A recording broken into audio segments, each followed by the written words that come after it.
ne se lamente pas. Amen. Dieu est merveilleux. Il a quelque chose pour toi. Amen. Amen. Salut celui qui est à côté de toi, dis-lui que le Seigneur te bénisse. Ce que m'a dit, c'est papa. Salut c'est papa. Merci.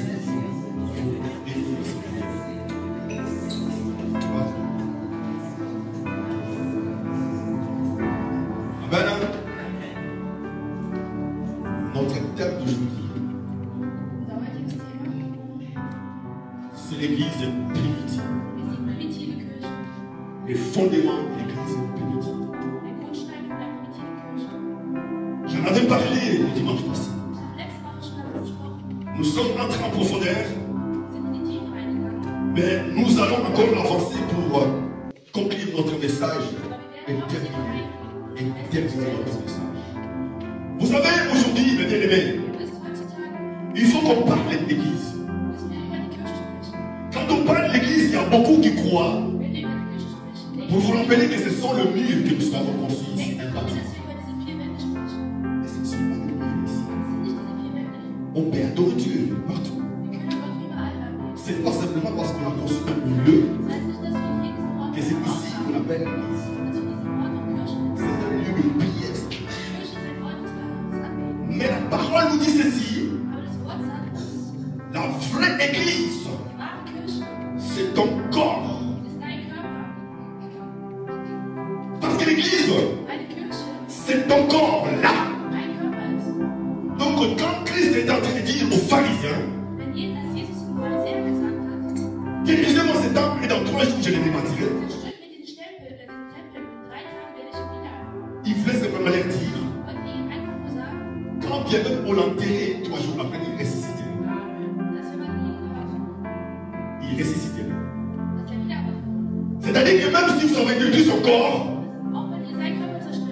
ça ne sert à rien, il va ressusciter. Nous sommes allés le dimanche passé dans le livre des Actes des Apôtres, au chapitre 2, verset 41 jusqu'à 47. Je vais reprendre encore,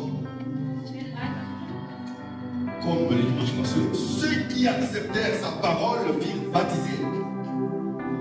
Ceux qui acceptèrent sa parole furent baptisés. Et en ce jour-là, le nombre des disciples augmenta d'environ 3000 âmes.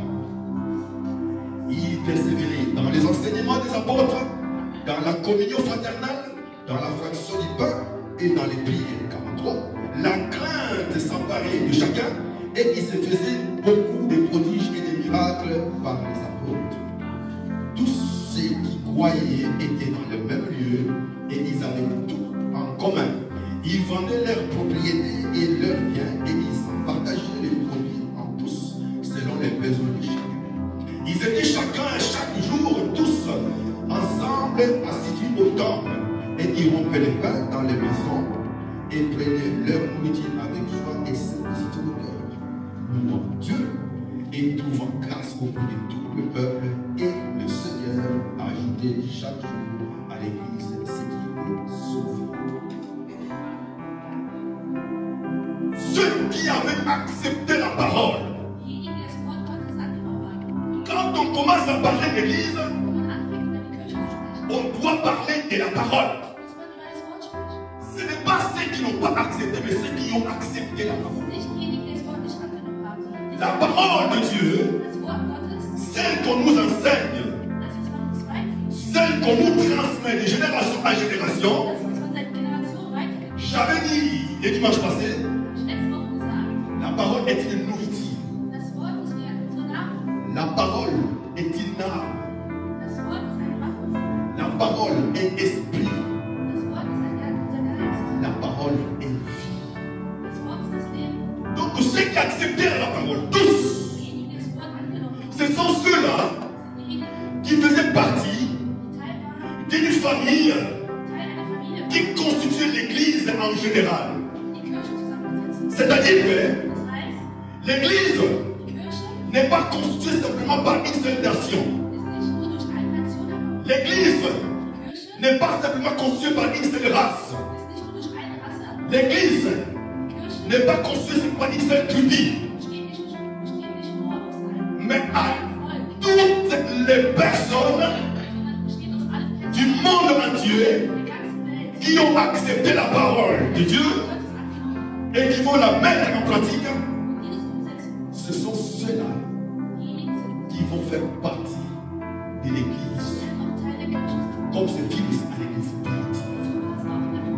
Mais les méthodes d'adorer Dieu et de louer Dieu est devenue différente à la nôtre.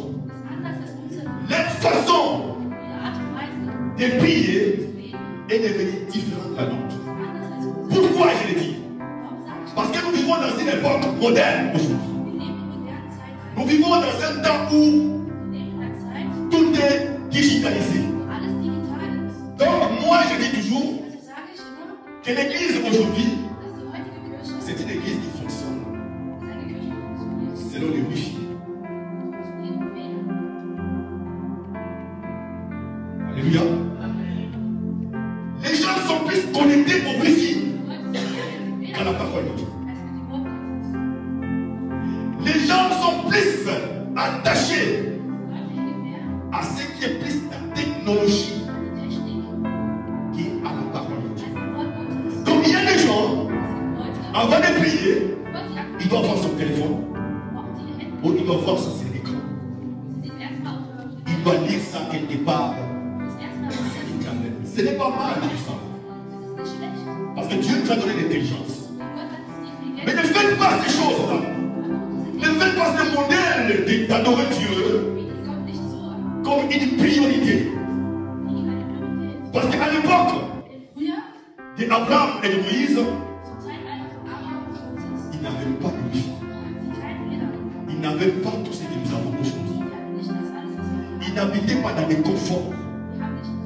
Ils n'habitaient pas dans les luxes.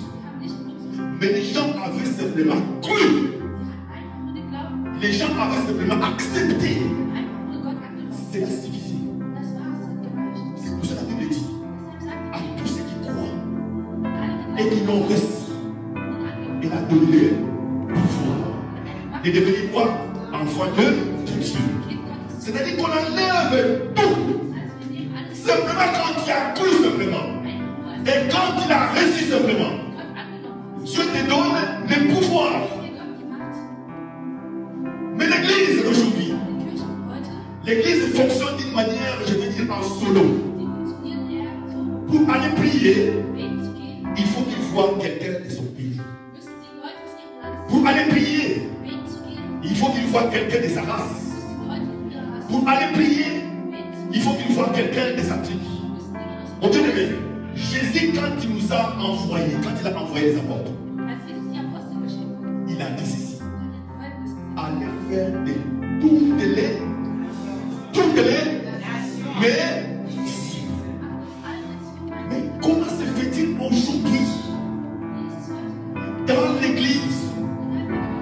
l'église d'aujourd'hui, on commence à constater une grande séparation des bien-aimés dans la foi. Cela ne vient pas de Dieu. Cela ne vient pas de la parole. Simplement, cela vient de nos habitudes que nous avons acquises dans le monde. Nos habitudes. C'est pour ça qu'il est très important, mon frère. Écoute-moi bien. Il y a des moments où nous allons à l'église. La première des choses, quand tu as reçu Jésus-Christ comme Seigneur et Sauveur, il faut un change, un renouvellement de l'intelligence. Un renouvellement de l'intelligence. Quand tu viens à l'église, mon bien-aimé, il faut détruire ce qu'on appelle les forteresses de l'ennemi. Je vais vous expliquer. Vous savez les forteresses que l'ennemi a mis.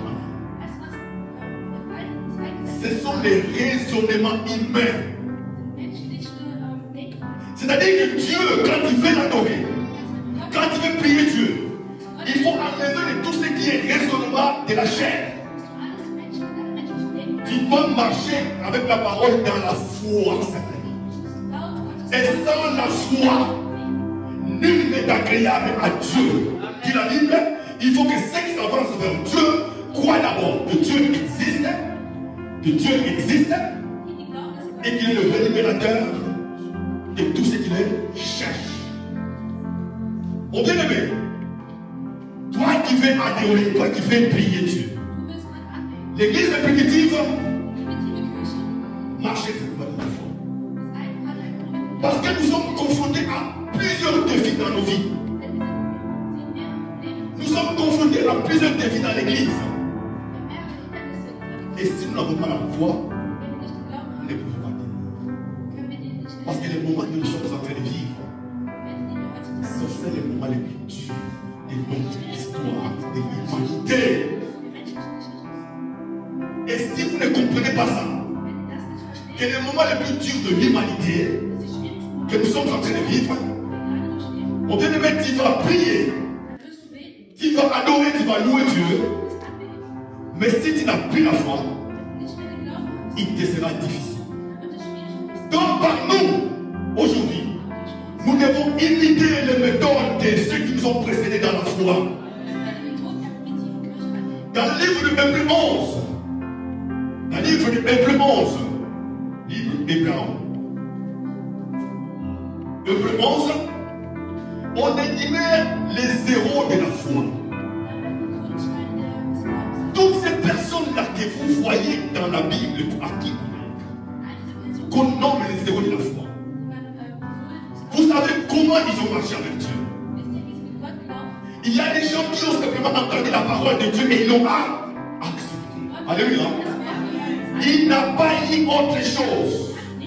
Comme quand Dieu a appelé Abraham.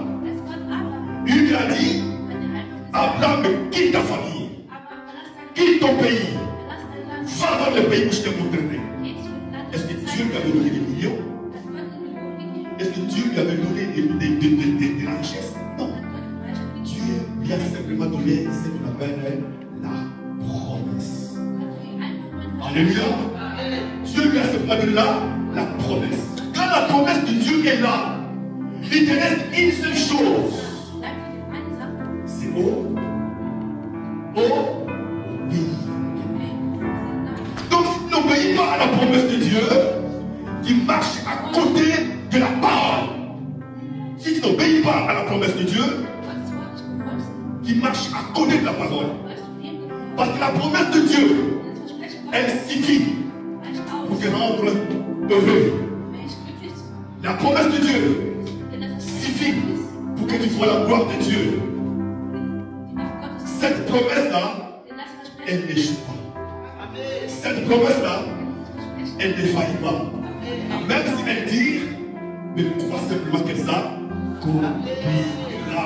Parce qu'il est Dieu, il ne ment jamais. Et nos soucis à l'intérieur, cela veut dire que quand nous avons des soucis et que nous avons la promesse de Dieu, la chose qui nous éloigne de la promesse de Dieu, c'est parce que nous manquons premièrement patience.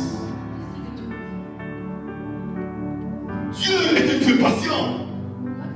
Quand il a créé le monde, il était patient. Chaque fois quand il t'a promis quelque chose, sois patient et attends. Et pendant que tu attends, reste dans la foi. Même si la maladie est là, même si la maladie est là, la maladie veut te détruire. Si la promesse de Dieu était pour te guérir, crois simplement et cela va s'accomplir. Alléluia. Les gens qui ont marché avec Dieu dans l'église primitive, ils ont marché à la foi. Comme aujourd'hui, nous aussi, mes frères,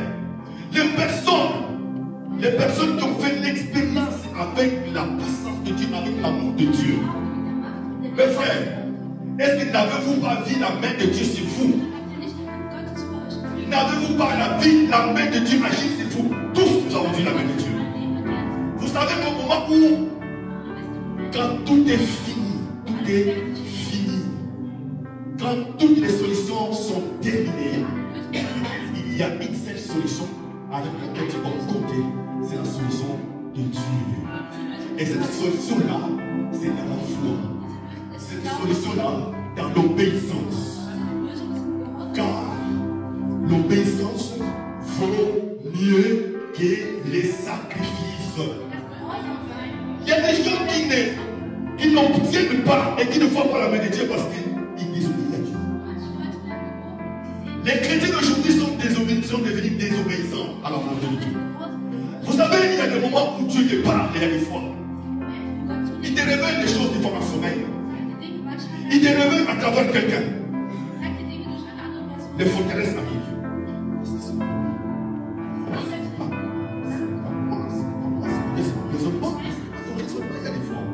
Il y a des fois, Dieu t'a parlé en sommeil. Toi, il faut que tu obéisses simplement. Et quand tu obéis, tu vas voir la gloire de Dieu. Je vais vous expliquer quelque chose. Vous savez, on a vécu tellement des histoires avec Dieu. Les choses de Dieu sont folles. Alléluia. Mais les choses de Dieu, on doit les considérer que le monde ne peut pas nous comprendre quand nous allons agir. Il y a des jours, j'ai dormi. Vous savez, des fois je n'avais rien. Je n'ai rien.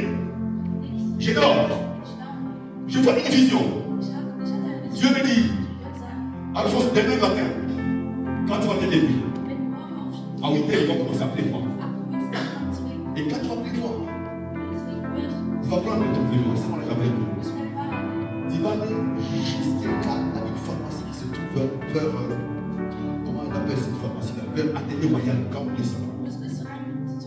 Il dit, au rond-point là, tu verras deux personnes qui viennent tous à vélo. Mais le Dieu vient et tu passes. Mon bien-aimé, tu vois quand tu entends quelque chose, est-ce que tu peux croire que tu peux rien? Est-ce que tu peux obéir? Tu dis là que non, c'est impossible. C'est impossible. Et c'est ça qui t'intéresse de quelqu'un. Parce que dans ton raisonnement, il va te dire comment des gens qui je connais mon bébé qui ça veut dire quoi? Mais Dieu agit dans une position pour tester ta foi. Si tu crois vraiment à ça, à sa parole. Je me suis levé le matin à 8h, il commence à pleuvoir. J'ai dit c'est le premier signe. J'ai dit oui, je ne vais pas écouter.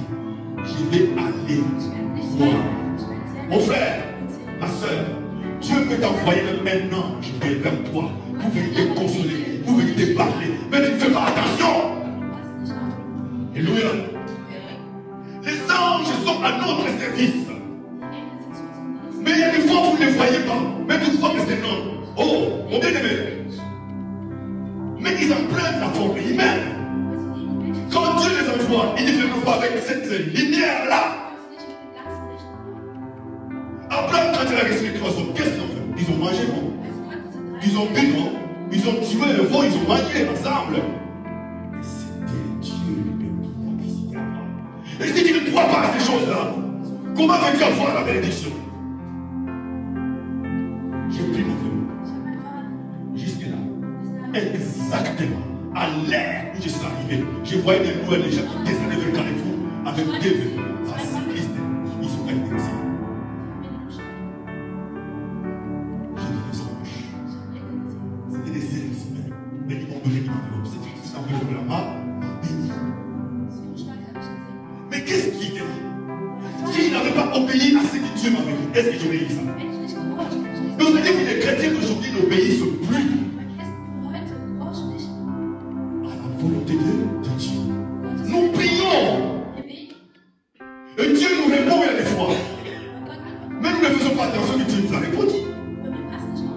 Il y a des femmes qui cherchent, des jeunes filles qui cherchent à se marier. Je prends un exemple. Mais Dieu t'a envoyé une non. Dieu t'a envoyé une femme. Mais parce que toi, dans ton idée, dans ta chambre, tu avais déjà décidé. Un homme qui, selon ta volonté, et tu dis que cet homme-là, quand il n'a pas vu ses descendants, tu ne peux plus croire. Mais pourtant, c'était l'homme que Dieu m'a envoyé. Et quand il viendra, tu vas les repousser. Mais pourtant, c'était la prière que Dieu m'a envoyé à exaucer. Mais parce que tu n'as pas obéi, tu passes à côté. L'église primitive, mes frères et sœurs, la Bible dit qu'il persévérait dans les enseignements. Il persévérait dans les enseignements. Les enseignements, mes frères. C'est-à-dire que nous devons marcher tous avec une même foi. Nous devons croire à la même chose. C'est-à-dire que nous devons avoir les mêmes enseignements, mes frères. Si nous n'avons pas les mêmes enseignements, nous aurons une foi différente aussi. La première des choses à quoi nous devons faire, la première des choses à quoi nous devons accepter, c'est quand c'est à écouter la parole. C'est les paroles que tu écoutes. Ça fait partie des enseignements. Et ces enseignements vont nous faire grandir dans la foi. Parce que la Bible dit ceci, la foi vient de ce que l'on entend. Et ce que l'on entend vient de la parole de Dieu. Donc, à cette époque des apôtres, ils écoutaient les mêmes enseignements. Ils persévéraient dans la communion fraternelle. La communion fraternelle. Vous savez, quand nous venons ici, à l'église, nous sommes tous membres d'une même famille. Alléluia. Nous sommes membres d'une même famille. On doit oublier nos origines. On doit oublier nos races. On doit oublier notre position dans la société. Mais on doit se mettre au centre. Pour dire, quand je suis venu vers le Seigneur, j'ai rencontré, j'ai acquis une nouvelle famille qui pourra m'aider dans des circonstances de la vie. Les chrétiens d'aujourd'hui, ils ne veulent plus entendre cela parce que quand simplement on vient ici après qu'on sort, nos relations s'arrêtent là. À la porte, nos relations s'arrêtent. Et dehors, il y a des fois où on ne se visite pas. Il y a des fois où on ne s'appelle pas. Il y a des fois où on ne se dit pas bonjour. Quel genre de message avons-nous écouté? Si dehors, tu ne sais pas aider ton frère ou ta soeur, qu'est-ce que tu veux faire? Dans le moment où quelqu'un souffre, est dans une difficulté atroce, tu peux me attendre par exemple. C'est son problème. Lui, il est tranquille. Lui, il est ceci. Mon bien-aimé, est-ce que nous sommes justes devant Dieu? Si vraiment c'est ton frère que tu as rencontré, est-ce que peut-il laisser ton frère dans une situation difficile? Ou toi tu as peut-être 1 euro, 2 euros, tu ne sais pas donner à quelqu'un qui a un qui a manque?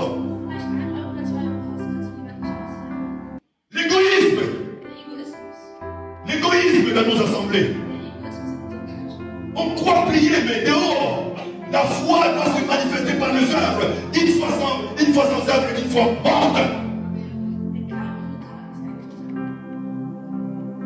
Une fois où tu ne manifestes pas les œuvres, ça ne sert à rien.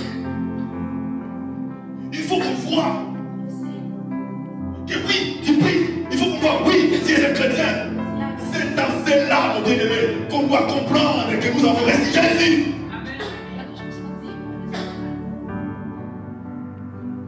N'imitons pas le monde. N'imitez pas le monde. Que le monde, pour que quelqu'un donne 1 centime, tu vas dans un magasin, j'ai manqué 1 centime, tu vas donner la marchandise. 1 centime qui te manque, les marchandises vont retourner dans le magasin. À quoi peut coûter 1 centime, mon frère? Le moment où nous sommes en difficulté, quelqu'un a un problème dans cette assemblée ou dans notre assemblée. Tu as entendu quelqu'un.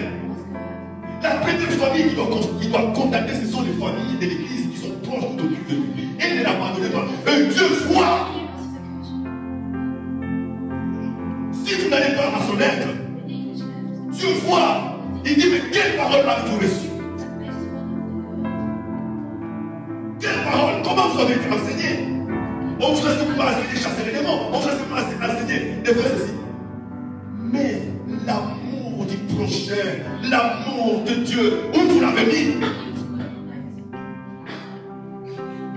Quelqu'un a perdu le travail. Il n'a plus rien.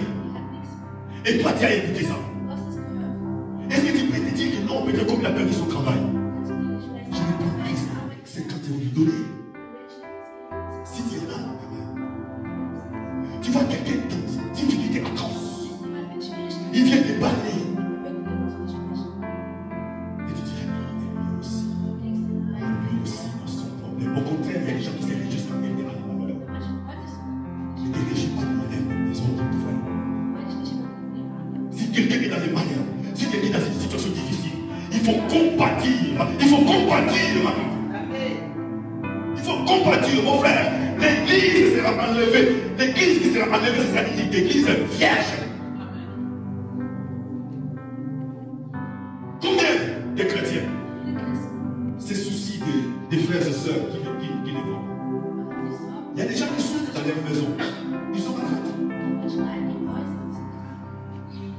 Mais il n'y a personne, des fois, à qui il peut parler pour les consoler. Les fils d'un monde d'amour au téléphone. Ma soeur, ça fait longtemps que je ne t'ai pas vu.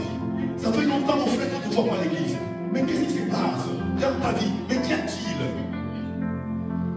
Parce que nous sommes là, tous, pour se soutenir dans les moments difficiles. La Bible déclare dans le livre de Romains, venez, que les plus forts soutiennent ceux qui sont faibles. Il y a des gens qui sont devenus faibles aujourd'hui et dans la foi. Est-ce que nous les soutenons? Et nous les allons, nous allons vers eux? Rien du tout. Mais on se déclare être chrétien. On se déclare avoir entendu la parole de Dieu. Mais l'église primitive, la Bible dit ceci. Quand quelqu'un avait un problème, quand avait une situation difficile, c'est toute l'église qui priait pour la personne.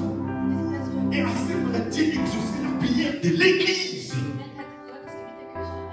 Mais est-ce qu'il y a des gens qui intercèdent pour nos frères et sœurs qui sont dans des problèmes, qui ne les voient pas?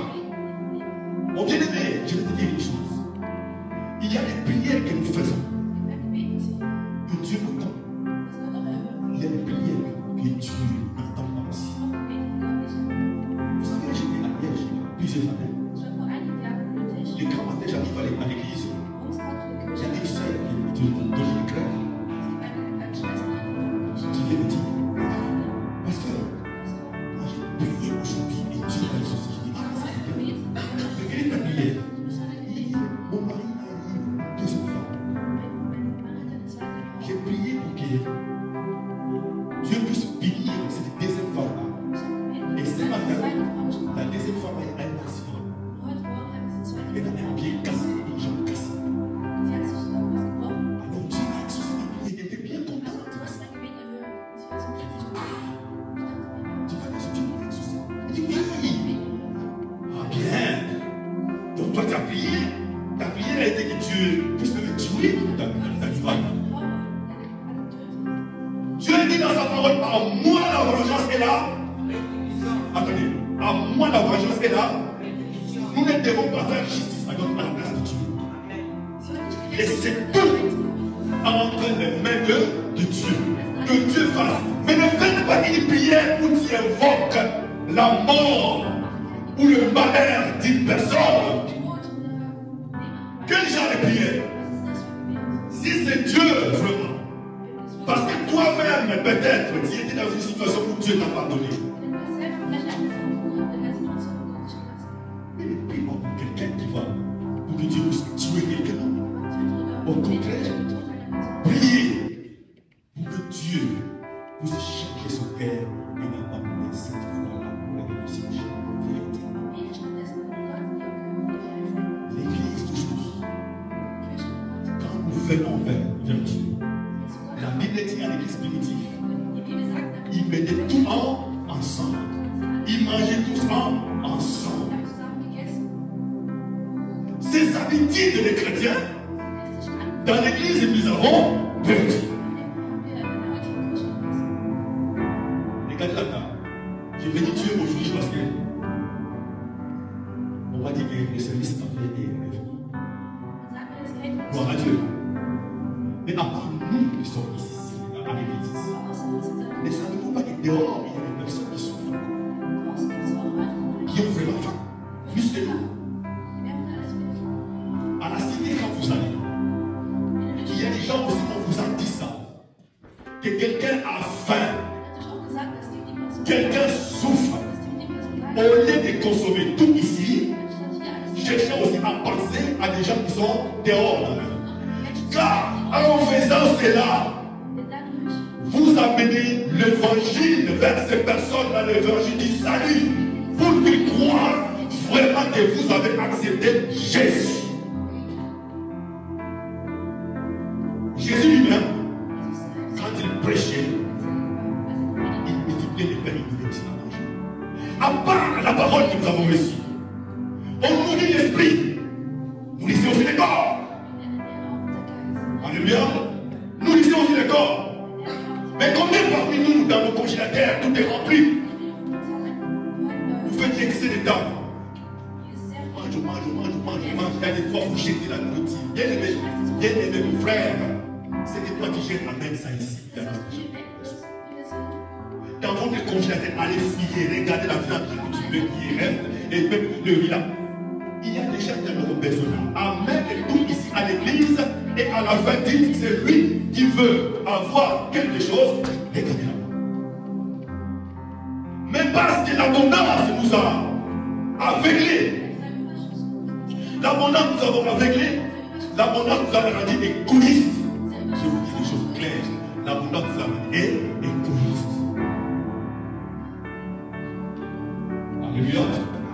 Mais si nous pouvons imiter les chrétiens primitifs, mon frère, cette table-là, c'est énorme. Il y a des habits que toi tu ne portes pas, des jouets ou quelque chose. Si même les gens ici n'en ont pas besoin, les gens du dehors en ont besoin aussi.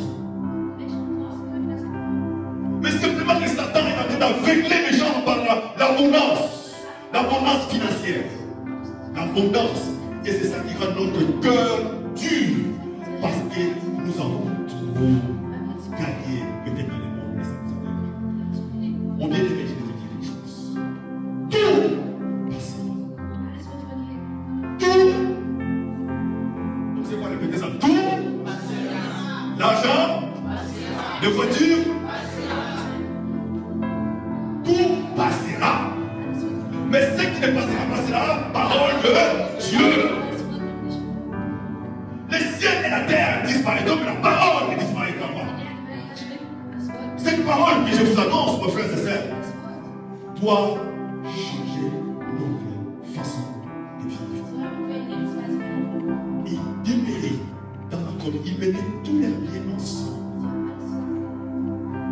C'est pour ça que Dieu a augmenté le nombre des gens. Mon frère, si aujourd'hui on doit faire appliquer cela à la lettre,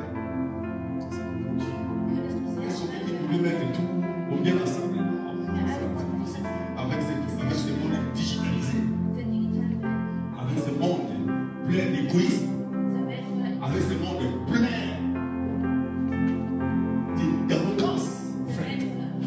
Mais ces gens-là qui nous ont précédés, qui vivaient dans la foi, il est difficile que l'ennemi puisse entrer parmi eux parce qu'ils respectaient la parole et ils obéissaient à la parole.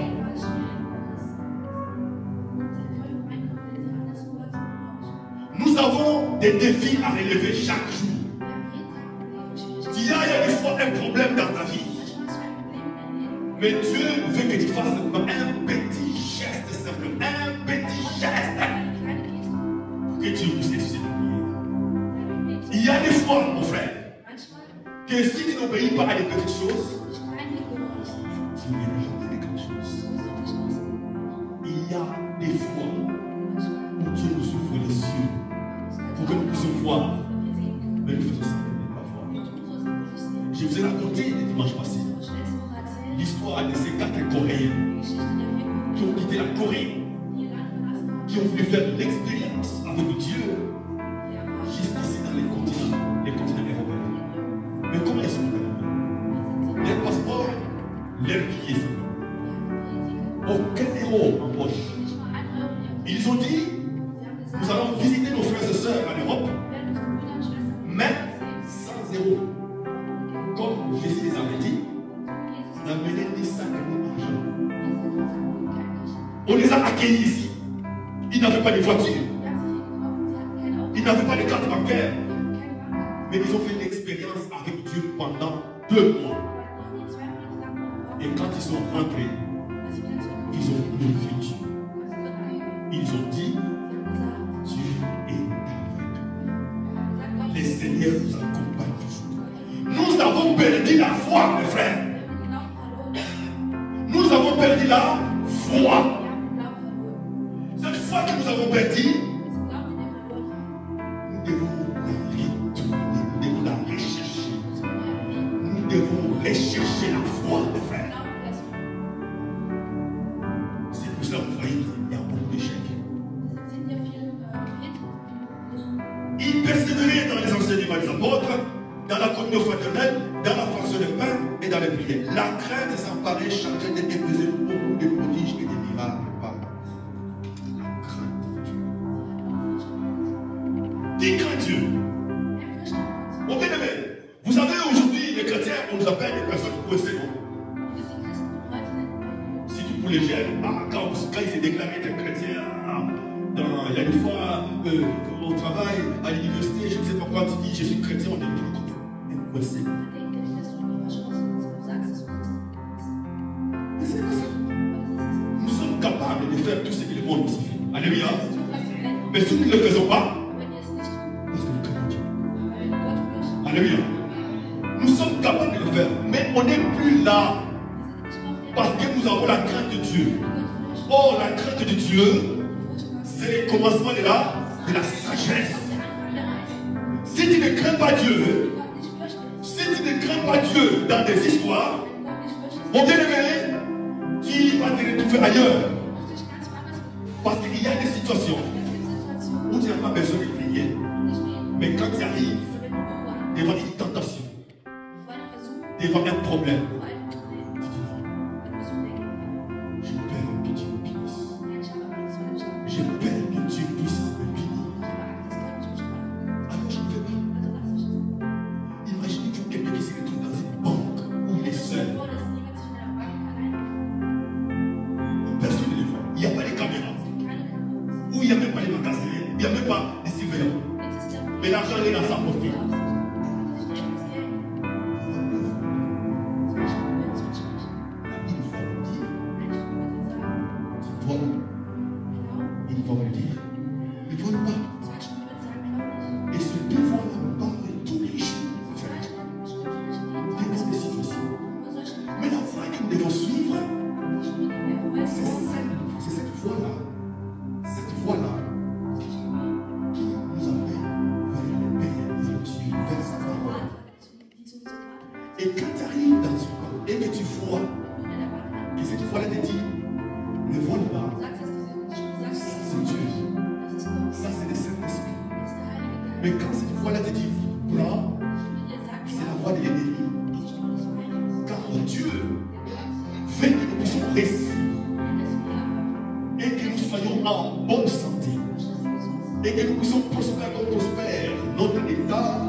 L'éducation que nous appelons ici à l'église, c'est l'éducation du royaume. Pour que nous puissions apprendre comment nous allons vivre dans le royaume des cieux. C'est-à-dire que nos anciennes habitudes, nos forteresses doivent être détruits.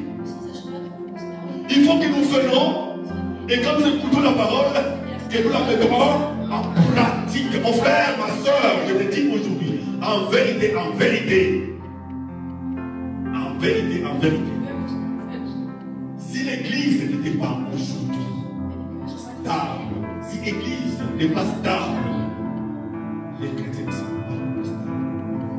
Parce que l'ennemi est en train de combattre l'église, il est en train de combattre aussi les chrétiens. L'ennemi combat l'église, l'ennemi combat les chrétiens. Il ne veut pas avoir des gens sauvés. C'est pour cela que quand nous venons à l'église, la Bible dit, Dieu augmenta des personnes qui sont sauvées.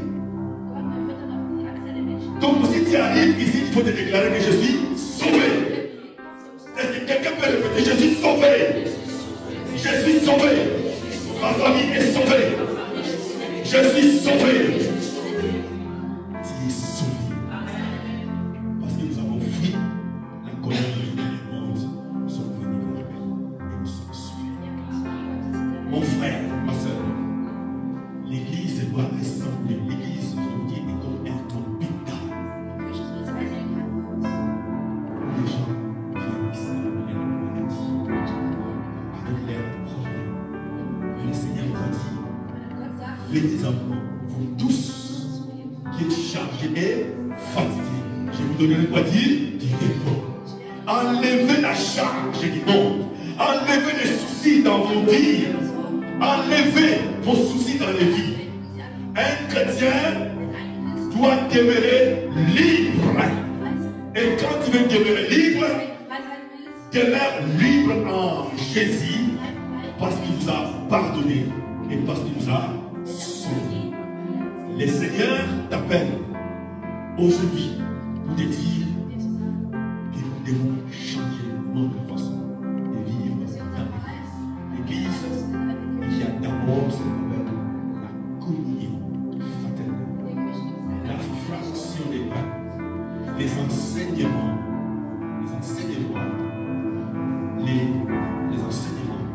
et la prière. Les 4 piliers dont je parle, les enseignements, la prière, la fraction des pains et la communion fraternelle doivent demeurer en vie. Et si nous mettons ces choses en pratique, tu ne vas plus regarder ton frère ou ta sœur d'un mauvais œil. Tu ne les regarderas plus avec une mauvaise pensée. Mais nous serons unis en esprit et dans la foi. Donc, c'est-à-dire, si j'ai faim, j'appelle mon frère. J'ai faim. As-tu mes fils est un héros? Et s'il a un héros, il va me les. Mais n'imitez pas le monde. N'imitez pas le monde. Le monde vit chacun pour soi. Dieu pour tous. Aujourd'hui, nous sommes sortis de là et nous connaissons ceux qui se vivent là-bas. Malgré leur richesse, mais ils ne sont pas heureux. Tout ce que toi tu possèdes, sachez-le bien qu'il faut savoir partager avec ceux qui en manquent. Car la Bible dit, dans le livre de Matthieu chapitre 25, verset 31, Dieu nous dit dans sa parole, Matthieu, vous le direz, Matthieu chapitre 25, verset 21, Matthieu 25, verset 31, Matthieu 25, verset 31, la Bible dit ceci, il sera, alors car on donnera à celui à qui il y a, verset 31, lorsque le Fils de l'homme viendra dans la gloire avec tous les anges, il s'assiera sur le trône de la gloire. Toutes les nations seront assemblées devant lui. Il séparera les uns avec les autres, comme le berger sépare les brebis et avec le veau. Et il mettra les brebis à sa droite et les veaux à sa gauche. Alors le roi dira à ceux qui seront à sa droite, venez, vous qui êtes bénis de mon Père, prenez possession du royaume qui a été préparé dès le commencement. Car j'ai eu faim et vous m'avez donné à manger. J'ai eu soif et vous m'avez donné. J'ai eu soif et vous m'avez donné à boire. J'étais étranger et vous m'avez recueilli. J'étais nu et vous m'avez vêtu. J'étais malade et vous m'avez visité. J'étais en prison et vous êtes venu. Vous êtes venu. Il est juste, il est bon. Seigneur, quand avons-nous vu avoir faim et avons-nous donné à manger, avoir soif et avons-nous donné à boire, quand avons-nous vu étranger et avons-nous recueilli, ou ni et avons-nous vêtu, et quand avons-nous vu malade ou en prison et sommes-nous allés les voir, et les rois les répondent, j'ai vous dit, toutes les fois que vous avez fait ces choses à l'heure des plus petits de mes frères, c'est à moi que vous l'avez fait. Alléluia. Toutes les fois, il dit, toutes les fois, chaque jour que vous le faites, même à un inconnu, ce n'est pas à lui que vous avez fait ça, vous avez fait ça à Jésus. Et votre récompense est grande. Les chrétiens apprenaient à partager. Les chrétiens apprenaient à donner. Les chrétiens apprenaient à compatir. Sinon, les derniers jours, nous serons vers Jésus et il vous dira, je ne vous connais pas. Pourquoi? Il y a des gens qui sont venus vers vous, vers votre maison. Les gens qui sont venus vers vous, qui avaient fait, qui n'avaient rien, mais vous avez réussi. Dieu est en train de nous dire ce que nous allons faire aujourd'hui, dans les derniers jours. Nous allons changer notre façon. Clotilde, vous savez, nous allons changer les méthodes de vie. Si quelqu'un a un problème, ton frère ou ta soeur, va vers lui et va lui aussi. Alléluia. On sait tout. Changeons nos mentalités. Assistons les personnes qui sont dans des difficultés. Aidons les gens. Pas seulement l'église me dit dehors.